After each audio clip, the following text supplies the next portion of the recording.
Namasté, tu écoutes Signe Essence, l'émission qui réveille le goût de la vie.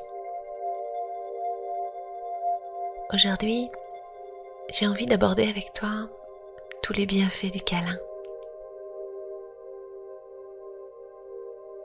L'accompagnement thérapeutique nous conduit à comprendre nos blessures. Mais la compréhension seule ne suffit pas pour guérir. Le sens à donner à nos expériences est la voix du mental. Le câlin, c'est littéralement la voix du cœur et du corps. La blessure phare de l'humain est vraiment, incontestablement, selon moi, le manque d'amour, au travers lequel se cachent pernicieusement d'autres blessures. Le besoin de reconnaissance, la difficulté à prendre sa place juste. Ce peut être un déficit de confiance en soi, une absence d'estime pour soi, un sentiment de vide qui ne se remplit jamais. Ce peut être aussi un goût immodéré pour la perfection, une incapacité à s'affirmer, à dire non, à accepter de déplaire, et tant d'autres.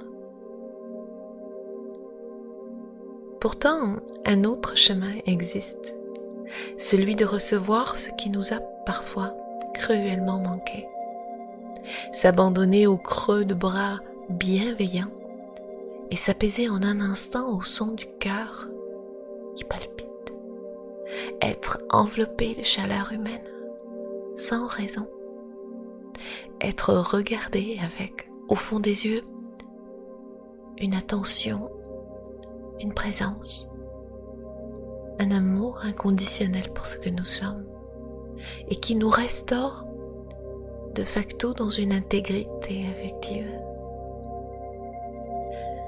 Le câlin, c'est se mouvoir pour s'émouvoir. Pas besoin de mots pour briser les peurs, nous recomposer, construire du lien, seul, en couple, en famille ou entre amis. Le câlin nous confère ce sentiment inégalé de revenir à la maison, en déclenchant dans notre biologie une avalanche d'ocytocine qui dénoue toutes les tensions.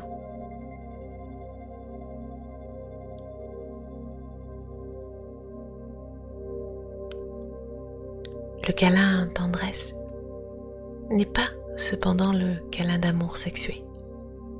Ici, aucun geste ne peut laisser place à une quelconque ambiguïté. Le câlin ou l'étreinte thérapeutique pulvérise les carapaces, nous éloigne de la froideur du manque en nous rapprochant de notre unicité. C'est la meilleure thérapie pour rénover les sentiments, calmer les émotions, communiquer avec les autres et nous-mêmes en revenant instinctuellement à l'échange humain. Les bénéfices sont multiples, car en plus d'être le gage d'une excellente santé, le câlin nous permet d'être plus patients, de nous détendre, de nous sentir aimés, valorisés, regardés, attendus, reconnus, ce qui contribue au fil des jours, des semaines, des mois, à un renforcement de l'estime de soi, ce sentiment profond de la valeur que nous avons en tant qu'être humain, et donc de notre capacité à résister face à la difficulté ou aux peurs.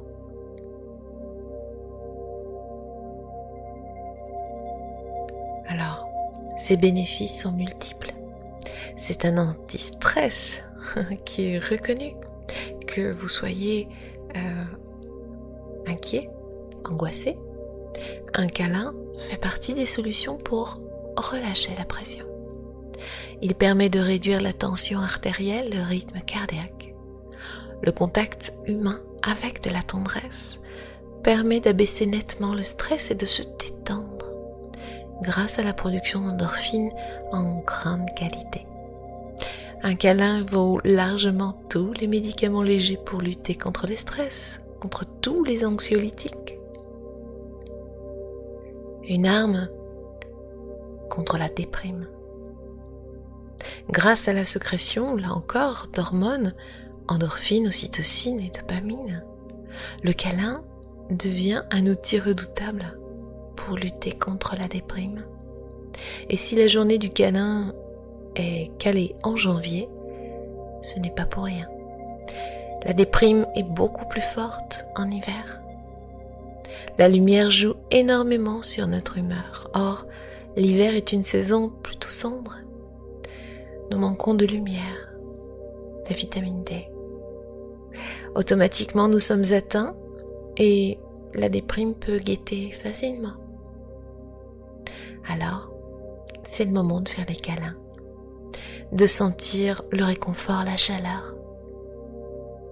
Si l'environnement dans lequel vous baignez et manque d'interaction sociale, allez à la conquête de ces moments, c'est-à-dire vers une association, par exemple, pourquoi pas, ça commence par ça.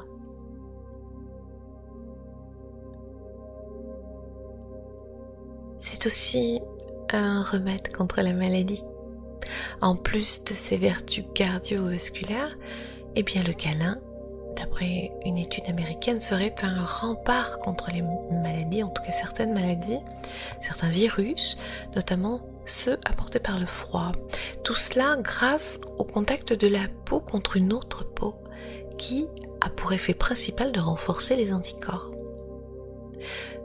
On pourrait dire que faire entre 5 et 10 minutes de câlin par jour, c'est un excellent complément pour la santé et il est désormais prouvé que les caresses et la tendresse au quotidien augmentent considérablement la résistance, notamment au virus de saison bien sûr, mais c'est aussi dans son pouvoir thérapeutique la possibilité de réinformer, de resensibiliser une grande partie de la dimension biologique de l'humain. Voilà, donc c'est incroyable. C'est un réducteur, bien entendu, de solitude, puisque il n'y a pas besoin d'être en couple pour se faire des câlins. On peut câliner avec un ami ou une connaissance. Tout contact est bon à prendre. On peut faire un câlin à son animal de compagnie, qui est un compagnon de vie aussi pour nous, qui prend souvent une grande place dans notre existence. C'est le cas pour moi. J'ai la chance de vivre avec Mozart, qui est notre bouvier bernois, et qui est un chien extraordinairement doué de tendresse. Voilà, donc je vous recommande aussi d'être attentif aux vivants, à la nature, aux arbres, pourquoi pas. Voilà, c'est un contact doux et prolonger l'étreinte, et c'est à ce titre-là qu'elle va pouvoir libérer de nombreuses hormones qui suscitent le bonheur et la plénitude, ce ressenti de plénitude dans lequel nous sommes si bien. Un peu comme si on était rassasié de tendresse pour un moment. Le contact, en fait, remplit un vide émotionnel. Un constat particulièrement vrai aujourd'hui dans un monde virtuel qui nous confine de plus en plus chacun de notre côté. Et puis, c'est un complément pour la sexualité aussi. Parce que il n'y a pas le sexe, il n'y a pas que le sexe dans la vie. C'est un complément à la sexualité également, puisqu'il n'y a pas que le sexe dans la vie. La tendresse et la douceur sont aussi très importantes pour un bon équilibre. D'ailleurs, le câlin avec l'être aimé et celui avec une autre personne sont très différents. Avec son partenaire, le câlin revêt un aspect érotique, sensuel, alors qu'avec un étranger ou un ami, c'est la tendresse qui primera peut-être. Ou simplement l'élan d'être là, dans la présence pour donner, être et vivre cet échange sur l'instant. Et la tendresse, pour moi, c'est primordial pour être heureux et se sentir bien dans sa peau. Alors bien sûr, il ne faut pas tomber dans une obsession, bien entendu. Est-ce que le câlin peut devenir addictif ? Oui, bien sûr. Quand on en prend l'habitude, je pense qu'il est dur de s'en passer, mais pourquoi s'en passer ? Que ce soit physiquement ou psychiquement d'ailleurs. Voilà. Alors, je vais vous proposer de faire un petit exercice, juste en baissant vos paupières. Voilà, de revenir à ce que vous êtes.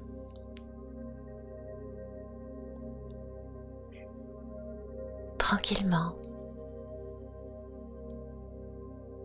Posez votre attention dans le fait d'être là, simplement. Sans penser. Ou si vous êtes dérangé par une pensée, revenez à votre corps, à votre souffle.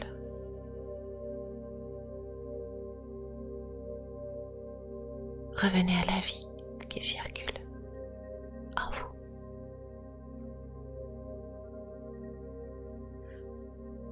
Revenez à ce qui vous a fondé, façonné.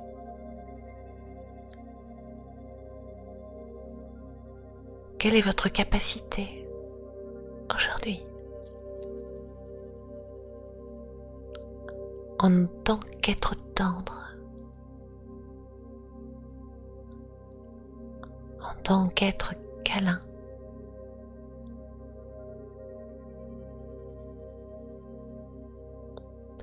Est-ce un plaisir pour vous, l'étreinte, à donner ou à recevoir?